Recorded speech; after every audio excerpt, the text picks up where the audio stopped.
สวัสดีครับผมช่างเป้าจากอัมพันธ์วิทยุสื่อสารวันนี้นะครับผมจะมาแนะนำไฟไซเรนนะครับรุ่นขายดีนะครับตัวนี้นะครับสองคูณสองนะครับตัวนี้นะครับเป็นตัวมินินะครับโอ้ไฟสว่างชัดแจ๋วนะครับตัวนี้นะครับมาเป็นชุดนี้นะครับจะมีกล่องควบคุมนะครับตัวนี้นะครับนะครับการใช้งานก็ไม่ยากนะครับการใช้งานก็ไม่ยากครับนี่ครับทำเหมือนเดิมนะครับนี่ครับบวกเข้าบวกลบเข้าลบนะฮะใส่กับแบตเตอรี่มอเตอร์ไซค์นะครับหรือเอาไปดัดแปลงใช้งานอย่างอื่นก็ได้นะครับตัวนี้นะครับบอกเลยครับตัวนี้ไฟชัดแจ๋วเลยนะครับตัวนี้เป็นรุ่นขายดีนะครับ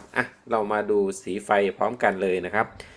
การทำงานของกล่องนะครับตัวนี้นะครับตัวบนนี้จะเป็นสวิตช์ปิดเปิดนะครับส่วน A B C นะครับจะเป็นไฟวิ่งนะครับของแต่ละสเต็ปนะครับนะครับวิ่งไม่เหมือนกันนะครับโอ้มีหลายสเต็ปมากเลยนะครับเรามาชมพร้อมกันเลยนะครับเปิดสวิตช์ครับโอ้โหแสบตาเลยครับตัวนี้ครับโอ้สว่างจริงๆครับตัวนี้นะครับนี่คือวิ่งนะครับเดี๋ยวเรากดดีนะครับดูวิ่งไฟวิ่งของดีนะครับนี่ครับ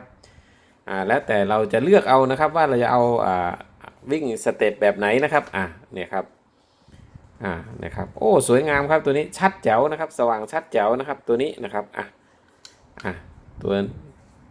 B บ้างนะครับเนี่ยครับเห็นไหมครับกดไปเรื่อยๆครับแล้วแต่เราจะเลือกนะครับเนี่ยครับมีหลายสเต็ปนะครับแต่ละช่องมีหลายสเต็ปนะครับ A B C มีหลายสเต็ปนะครับเนี่ยครับกดไปเรื่อยๆนะครับเอาสีไหนนะครับนะครับครับ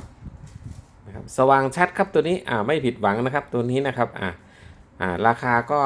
เบาๆนะครับราคาเบาๆนะครับตัวนี้นะครับนะครับนะครับ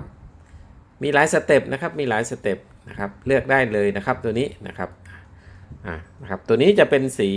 แดงน้ำเงินนะครับตัวนี้แดงน้ำเงินนะครับครับครับคลิปนี้ขอฝากไว้แค่นี้ครับท่านสนใจนะครับติดต่อมาตามเบอร์นี้ได้เลยนะครับหรือว่าเข้าไปดูในเว็บไซต์ก็ได้นะครับเป็นเว็บไซต์นี้นะครับครับขอบคุณครับสำหรับติดตามชมครับสวัสดีครับ